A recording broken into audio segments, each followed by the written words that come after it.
Reikėjo dirbti visą distanciją, galva buvo gana švari, tiesiog stengiausi džiaugtis kiekvienu laipteliu, kad ir kaip sunku bebūtų.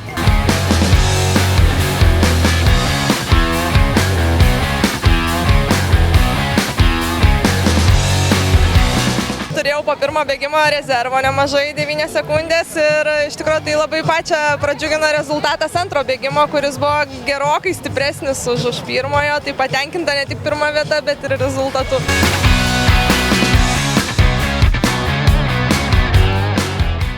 Buvo skirtumas ir nedidelis, bet finale labai daug vyrukų bėgo panašiose ribose, tikrai koks 5 žmonių maišėsi vienas tarp kitą, tai finalas buvo tikrai įdomus ir galėjo pasibaigti bet kaip.